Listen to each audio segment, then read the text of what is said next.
Good morning to you all, good evening or good afternoon, depending on where you are in the world. It is Saturday. I am sorry that I can't join you live, but I'm about to fly off again, so I don't seem to be off the plane at the minute. Um, so I am going to just give you a little review. The market will be exactly the same today as it will be tomorrow, but I want to give you a little bit of review of what I'm looking at and why. So let's have a look at firstly, some interesting data point, or an interesting data point here, which is to do with the 10-year yield of many of these markets. So what I've done is I've just collated some information about the major currencies and their 10-year bond yields, just sort of see what the bond market is believing and thinking about this current market. Over here, I've just put the number of the actual bond yield, the 10-year bond yield, and this is the current interest rate for each of these markets. Now we're looking at the US here. So the bond yield is 4.596, so practically 4.6%, but you can see that this has really started to aggressively rise. And just like any other market, you can put trend lines on on a bond yield, and we can see just from this trend line here that it was in this kind of this trading range, kind of going in here. Sorry, that was white. Is in this trading range here, and we've started to burst through that over the last few sessions. So we are really kind of suggesting the bond market is suggesting that inflation is going to pick up. Now, the last time that we were near these levels, we see down here that that was back in 2023, that we were approaching the levels that we're seeing now. And also in 2006 was another point that we kind of see bond yields kind of going up and starting to kind of increase in their velocity of the gaining of price. So 4.96 for the US with an interest rate of 3.75, which suggests the interest rate is too low. The bond market believes that the interest rate should probably be closer to 4.5, maybe 4.25. So a little bit low for the US. Moving on to the Aussie, again, another break to the upside. This one looks a little bit different because the Aussie actually, the bond market is really starting to suggest that we are higher than we were back in 2023. The interest rate should be higher. Again, a little bit lower, so 4.35% is the interest rate, with the bond yield at nearly 5, so it's still got 0.65%. Now, still lower, but the differential between the bond yield and the interest rate is a lot tighter when we look at the Aussie interest rate versus the bond yield. This is where it starts to get interesting. The UK interest rate at 3.75 and the bond yield at 5. So now we're looking at a 1.25%, so 1.25% below where the bond market believe the UK inflation rate is probably sort of going to have to push the interest rate from the Bank of England. And again, above the 2003 level, approaching the 2007 level here, 2006, 2007 level here. So intimating that not only is inflation picking up, which we know it's picking up right across the board, we're really starting to see inflation numbers start to filter through after the conflict in the Middle East just wasn't able to get resolved. So the oil prices are pushing the inflation higher.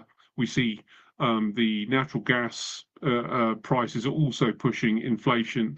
So inflation is increasing. The bond market is suggesting that the UK inflation interest rate is too low by 1.25%, which on the face of it kind of favours the pound, certainly against the Aussie, because they've already moved. But we'll have a look at maybe one of the reasons that the pound could be one to avoid for right now. The Canadian bond yield at 3.7, let's call it, with an interest rate of 2.25. So again, around about 1.5 in this situation, or certainly sort of 1.25% too low. So the bond market is expecting a hike from the Bank of Canada. The German Bund. Now, the German Bund is the bond we have to look at when we're looking at the Eurozone, because the Eurozone doesn't actually issue a bond itself. So we look at the German Bund, and we're looking at 3% for that, 3.1, but 3% with an interest rate of 2.1. So if you compare this, the Euro interest rate is around about 1% below where the bond market believes it should be. And if you compare that to the likes of the UK at 1.25%, it would favour the UK and it would favour the pound very slightly at this particular stage. And this is really the stark one. 2.7% is the 10-year bond yield from the yen, with a interest rate at 0.75. So we are looking at almost a 2% gap between the bond yield and the interest rate. That in itself is a stark message to suggest that if we aren't already long yen, then we should certainly be considering the Japanese yen over the coming months, maybe possibly weeks, but certainly over the coming months. The Japanese yen is the currency according to this particular metric that we should definitely be looking at. So the bond market, it tends to be pretty clever. Is sending the message that the interest rate is way too low from the Bank of Japan. Kiwi again too low, 4.76% where the bond yield is 10-year bond, and the interest rate of 2.25%. So another one which is over 2% difference between the interest rate and the bond yields. And the RBNZ have not yet really started to move in the same way that the RBA in Australia has moved. And because they're in similar parts of the world, you would assume that the inflation issue and the inflation situation will be relatively similar for those two economies. The question of whether they are strong enough to raise interest rates is the question. Is one of the things to muse over. But this really does suggest that the Kiwi and the yen, according to this metric, are the two currencies that are worth looking at to buy. Interest rate at 0 for Switzerland, with a bond yield at 0.5. So again, I mean, you see the huge difference down here. You know, the way that the bond market is kind of like looking at the inflation issue in Switzerland, nowhere near as bad as we've seen with the other currencies. So this has really been relatively flat for some time, and it's still kind of within a trading range as well. So the Swissy kind of comes up as a possible one to look for a selling opportunity as well. So we're looking at the yen for a long, the Kiwi for a long, the Swissy potentially for a short, and the pound would be a long, but we've got to be a little bit more careful with that, and the CAD as well. So looking at the Market Made Clear website now, just to check out our seasonals and see if that what's lining up with the seasonals and what that suggests about what we can actually look for next week. What we can see is the Aussie now has started. Now it was going up and up and up and up, while the inflation rate here. So this is the inflation. Sorry, the seasonal pattern here on the orange line, and this was starting to come down while the price, the yellow line, was continuing to rip higher. All of a sudden, at the end of last week, this thing just turned, and the Australian dollar being associated with risk, and the risk in the market is obviously kind of like pretty stark. and maybe not changing. And also, the RBA have moved on interest rates where the others maybe there's a suggestion that they're going to be starting to move as well. So we're starting to see the Aussie move in tandem with its seasonal outlook. And what we got here is a potential kind of seasonal low in around about the 25th of May. So next week would suggest some weakness from the Aussie. Let's have a look at the pound.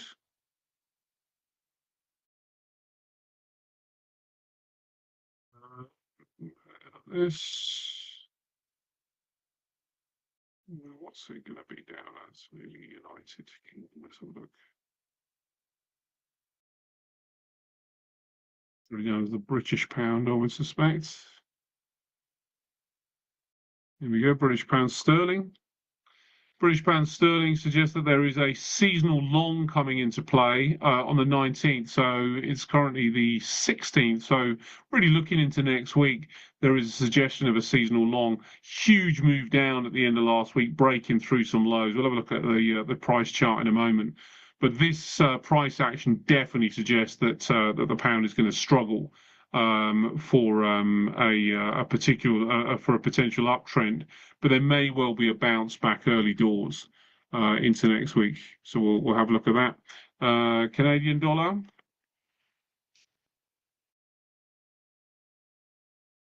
Which we'll put in here.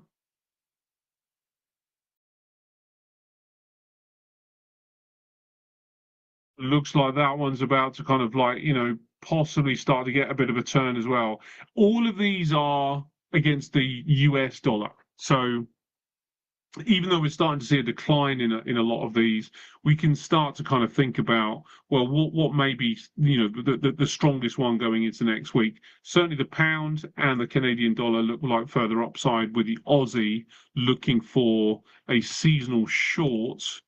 We'll look at the euro as well.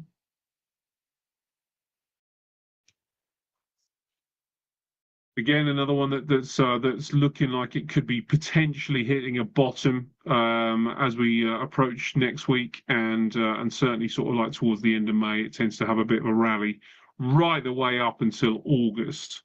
So euro is another one that's relatively positive. Now, the one we really want to see is the Japanese yen. Now, if we can get a seasonal pattern, or if there is a seasonal pattern looking for a long, then there may well be some traders coming in who are suggesting and may well want to take this one on board. Now we can see the seasonal low tends to happen around about June.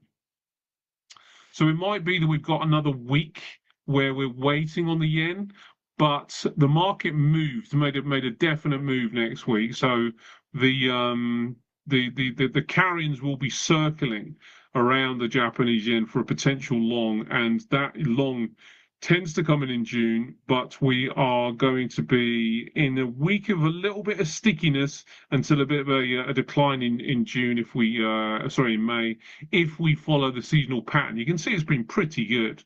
Downside here, then there was that rally, nearly coincided with its seasonal pattern. Then there was the high, came down, small rally, comes down, another rally. So this is pretty close to its seasonal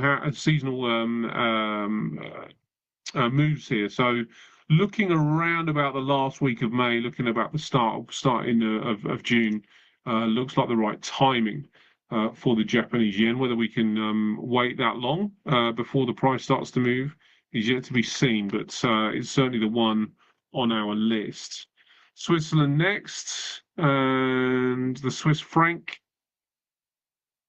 is looking for a seasonal low around about May the 19th. So if you look at the bond market, suggesting that the Swiss National Bank maybe won't be raising interest rates quite as aggressively as the others, it would seem like the Swissy could be one to go short. The Swissy does have a slightly different dynamic, and the lack of inflation kind of pushes the Swiss economy into a much more comfortable position. Nobody wants to see hyperinflation. That can weaken economy quite quickly. So it might be that we have to take the short narrative from the Swissy with a pinch of salt, maybe sort of flattening off. Certainly, short Swiss yen is okay, but against some of the others, maybe a little bit more tricky.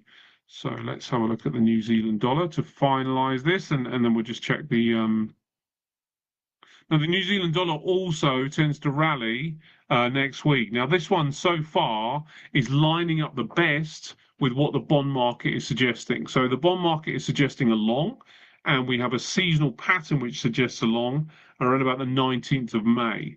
So the Kiwi dollar would be certainly at the top of the list when we look at the two metrics that we've looked at. Now, I'm just going to have a look at the dollar index. Let's see if that's in. Here we go. So this is the US dollar, and the US dollar has already started to kind of like rip to the upside. But look what happens. US dollar actually starts a little bit of a decline in going into June, takes a little bit more upside, but really doesn't really start to genuinely rally until August. So the US dollar could be one that's under pressure next week. So let's finally have a look at the chart and see whether the long for the yen suggested and the long for the Kiwi actually shape up and how that looks. So if we just have a look at everything again against the dollar, we have seen this decline with the Aussie. This is a weekly chart, so big move to the downside. Pretty much all happened on Friday, just a big flush out. So going into next week, even a relief will probably get sold off. So the Aussie's looking pretty negative. The pound is pretty bad as well. It's pretty stark. Even though what we did see really sort of like for the pound was some evidence that the bond market is suggesting that they're going to be, the BOE are going to raise interest rates. So they could raise interest rates, but it might still be problematic for the pound. And I said that I would talk about why. The UK is in a bit of a political upheaval because the leader, Keir Starmer, is now under pressure, and the main contender appears to be a man called Andy Burnham, who's quite popular. And even though he's not a member of parliament yet, he has been passed to go and stand as a member of parliament. So if he does, I think some uncertainty around the pound could well filter through. So this may not be quite as attractive to trade, even though we'd be looking for upside. It might not be quite as attractive to look for. The pound versus the dollar versus the CAD. We can see that bottoming out here. The Canadian dollar will be subject to what's going on in the Middle East, and it might be a very good candidate to sell if there is a resolution. Now, we haven't really seen the CAD have huge amounts of strength, and that may well come if there's no resolution. But people are expecting a resolution, and I think the clock is well and truly on the side of a resolution as inflation starts to really kind of hit the globe. So the CAD may well be one for some downside. This is the euro, again similar to the pound, where we see that this one coming down. The bond yield was suggesting that this one's nowhere near as badly under pressure.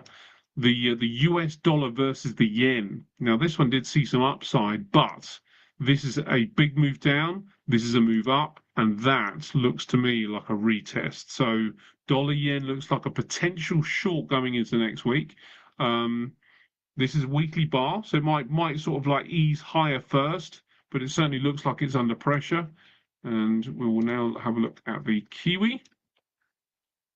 This is the one also that we want along, possibly that we're kind of seeing here that there is there's a bit of a low there. So it might be that we've just sort of like managed to kind of create a higher low.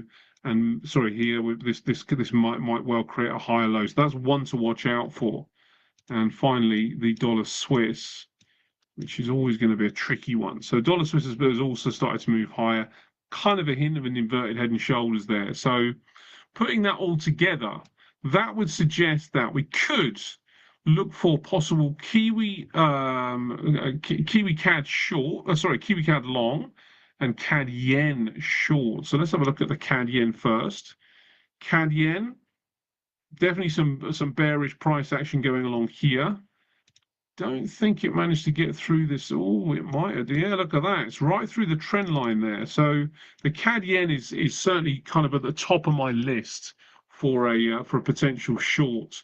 The timing is going to be important because of the swaps that need to be paid, but this one would be at the top of the list for a potential short. We've seen the bond market suggest that the yields are going to be putting pressure on the BOJ to raise interest rates, and that is often a bullish signal. We can see that the seasonal correlation is just about a week away, so it might be just one more week where this kind of like messes around here, but I'm going to look for sell signals from next week and see if that just slightly front runs the correlation. And then see if we can get the Middle East situation sorted out. So CAD yen short is one, and let's have a look at the Kiwi CAD as well for a long. Kiwi CAD for a long, big move to the upside and a big sort of like shove back down again. The trend line has been pierced back again, so this would probably need to get back above that, so that particular level around about the 0.880, 0.808, sorry, for me to continue my interest, but because it's under the trend line.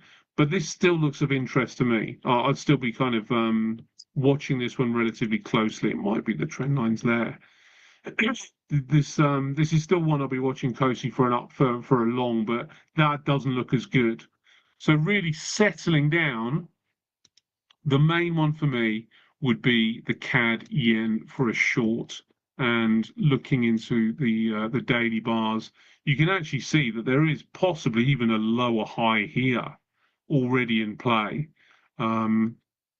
Stops at the highs are okay because there is a long way for this to drop if this is to fall. So even on a monthly time frame with a 200 pip stop loss, there's still a long way for it to come down to that point. So there's possibly a 6-to-1 without the swaps taking the swaps out of the equation. There's a potential 6-to-1 to the downside here. So CAD yen is the one to watch, and I think trading it on longer term timeframes might be a safer play initially, and then seeing whether there might even be a more clear signal, and then tighten the stops up and see if the position can be added to. So there's the weekly Sunday update for you guys. I hope you have a fantastic week and going into the end of the month, and that the volatile situation that we've seen over the last towards the end of last week hasn't put anybody off too much. This is markets. This is what they do. So you just got to kind of get your heads back together, get your research done, make some good decisions, and everything will be all right. All right, I'll see you all very soon.